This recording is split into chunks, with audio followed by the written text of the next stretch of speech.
Hello everyone, this is Rajni Mehta, assistant professor of political science.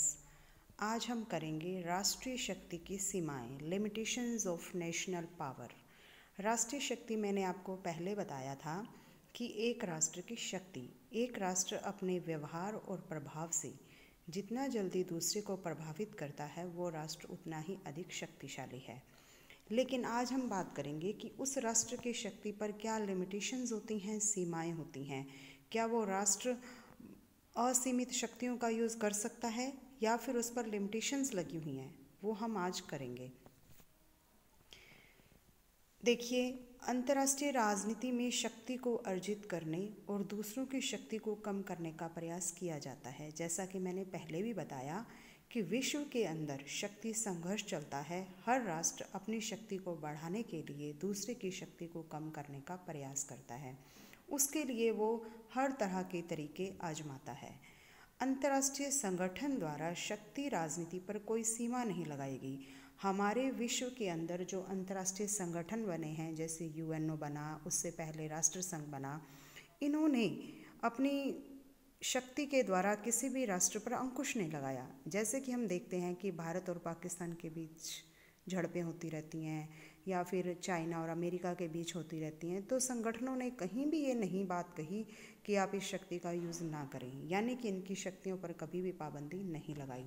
लेकिन इसके परिणाम बड़े ही घातक होते हैं। हर रोज़ कुछ ना कुछ युद्ध होते रहते हैं, झड़पें होती रहती हैं, मानवता के लिए जो खतरा हैं जाने जाती हैं, तो ये बड़े ही भयंकर होंगे विश्व की शांति के लिए। विश्व में अराजकता फैल जाएगी, मानवता को खतरा होगा। इसलिए आवश्यकता है इन राष्ट्रों की शक्ति को सीमित करने की, कि कैसे इनकी शक्ति को सीमित किया जाए, कैसे इन शक्तियों पर पाबंदियां लगाई जाएं। राष्ट्रीय शक्ति पर सीमाएं। अब अलग अलग तरह से हम ये कह सकते हैं कि चाहे राष्ट्रीय शक्ति पर किसी भी प्रकार के दंड का प्रावधान नहीं है, किसी भी तरह की कोई पनिशमेंट नहीं है, लेकिन फिर भी कुछ सीमाएं हैं, वो मैं आपको बताती हूँ। जैसे कि फर्स्ट पॉइंट हमने लिया अंतर्राष्ट्रीय कानून, सेकंड अंतर्राष्ट्रीय संगठन, थर्ड विश्व जनमत, नेक्स्ट अंतर्राष्ट्रीय नैतिकता, नेक्स्ट प्रभुसत्ता, नेक्स्ट शक्ति संतुलन एंड लास्ट सामूहिक सुरक्षा। सबसे पहले बात आती है अंतर्राष्ट्रीय कानून की। देखिए, जिस तरीके से हर देश के अपने कानून होते हैं, उसी तरीके से विश्व के अंदर भी कानून होते हैं, जिसे हम अंतर्राष्ट्रीय कानून कहते हैं। अंतर्राष्ट्रीय कानून सभी राष्ट्रों को मान्य होते हैं। हर राष्ट्र उन कानूनों की पालना करता है, लेकिन दुर्भाग्यवश हमारे विश्व के जो कानून हैं उनके पीछे कोई दंड का प्रावधान नहीं है। लेकिन फिर भी हम ये कह सकते हैं कि अंतर्राष्ट्रीय कानून राष्ट्र को पालना करनी पड़ती है। अगर कोई राष्ट्र अंतर्राष्ट्रीय कानून का पालन नहीं करता तो उसे विश्व के अंदर आलोचना, निंदा का सामना करना पड़ता है, और कोई भी राष्ट्र ये नहीं चाहेगा कि विश्व के अंदर मेरी निंदा हो।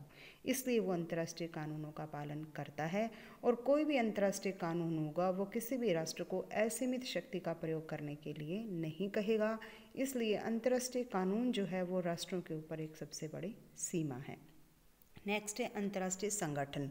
मैंने बताया कि विश्व के अंदर संगठन है, जो कि विश्व के अंदर जो राष्ट्र हैं उनमें आपस में प्रेम, प्यार, भाईचारे, सद्भाव की भावना स्थापित करते हैं, युद्धों को ख़त्म करना चाहते हैं, शांति स्थापित करना चाहते हैं। जैसा कि प्रथम महायुद्ध से पहले राष्ट्र संघ थे और द्वितीय महायुद्ध के बाद संयुक्त राष्ट्र संघ है। तो ये जो संयुक्त राष्ट्र संघ हैं, ये राष्ट्र को शक्ति को सीमित करने के लिए कहते हैं, मध्यस्थता करते हैं। अगर कोई राष्ट्र अपनी शक्ति को अधिक बढ़ाता है या दूसरे पर आक्रमण करता है तो मध्यस्थता करके या बीच बचाव करके उसकी शक्ति को कम करने का प्रयास किया जाता है। और हर राष्ट्र ये सोचता है कि अगर मैंने अंतर्राष्ट्रीय संगठन के नियमों का पालन नहीं किया तो मेरी विश्व के अंदर प्रतिष्ठा को आघात पहुंचेगा। इसलिए वो अंतर्राष्ट्रीय संगठन के सिद्धांतों की पालना करते हैं। नेक्स्ट है विश्व जनमत। सबसे बड़ी बात होती है जनमत की, जनता की इच्छा की। जिस तरफ जनता होगी वो राष्ट्र अपने आप ही शक्तिशाली हो जाता है, और जिधर जनता का साथ नहीं होता वो राष्ट्र शक्तिशाली नहीं होता। इसलिए विश्व जनमत। तो राष्ट्रों को खुद को ये लगता है कि हमें कोई भी ऐसा कार्य नहीं करना जिससे विश्व जनमत हमारे विरुद्ध हो जाए, या फिर हम विश्व में कोई ऐसा काम ना करें जिससे हमारी निंदा हो। तो वो विश्व जनमत को ध्यान में रखते हुए ही अपनी शक्ति का प्रयोग करते हैं। तो जनमत की जो सीमा है वो सबसे बड़ी सीमा राष्ट्रों पर होती है। अंतर्राष्ट्रीय नैतिकता। नैतिकता से ऊपर कोई शक्ति नहीं। दंड की शक्ति हम भय से करते हैं। दंड का पालन किसी भी अगर शक्ति के पीछे दंड है तो हम उसका पालन सिर्फ भय से करते हैं, इच्छा से नहीं करते। लेकिन वास्तव में भय से भी हम कितने दिन किसी का पालन करते हैं? थोड़े दिन। लेकिन जो हमारी अंतरात्मा है, हमारा जो हमारा कहते हैं ना दिल है, जिस चीज़ को मानता है उसको हम लंबे टाइम तक पालन करते हैं। तो नैतिकता की शक्ति जो होती है वो राष्ट्रों की शक्ति पर सीमा लगाती है। कोई भी राष्ट्र है अगर उसकी ये नैतिकता अलाउ करती है कि मैंने दूसरे राष्ट्र पर अटैक नहीं करना, युद्ध नहीं करना, तो वो नहीं करेगा। तो नैतिकता ही ये कहती है कि युद्ध का सहारा नहीं लेना चाहिए। तो नैतिकता को अगर हम पालन करते हैं तो अपने आप ही किसी राष्ट्र की शक्ति पर सीमा लग जाती है। शक्ति संतुलन। शक्ति संतुलन यानी दो राष्ट्रों के बीच शक्ति का बैलेंस। एक राष्ट्र अपने आप ही दूसरे की शक्ति का प्रयोग एक राष्ट्र अपने आप ही दूसरे राष्ट्र के ऊपर शक्ति का प्रयोग नहीं करता, क्योंकि उसे पता होता है कि सामने वाले के पास भी शक्ति मौजूद है। जब शक्ति बैलेंस में होती है तो दोनों राष्ट्र एक दूसरे से डरे रहते हैं और शक्ति का यूज़ नहीं होता। प्रभुसत्ता। प्रभुसत्ता मीन्स किसी भी बाहरी शक्ति के नियंत्रण में ना होना। जब राष्ट्र अपने आप में संप्रभु होता है, किसी दूसरे राष्ट्र के नियंत्रण में नहीं होता, तो वो अपने आप ही अपनी शक्ति पर सीमा लग जाती है, क्योंकि उसे पता है कि अगर वो गलत काम करेगा तो उसे विश्व में निंदा सहन करनी पड़ेगी, विश्व जनमत के आक्रोश का सामना करना पड़ेगा। तो प्रभु सत्ता है जो एक राष्ट्र की सर्वोच्चता है, वो भी उसके ऊपर ये उत्तरदायित्व डालती है कि उसने विश्व के विपरीत कार्य नहीं करना। एंड लास्ट, सामूहिक सुरक्षा। सामूहिक सुरक्षा का मतलब होता है एक सब के लिए और सब एक के लिए, एक टीम की भांति कार्य करते हैं।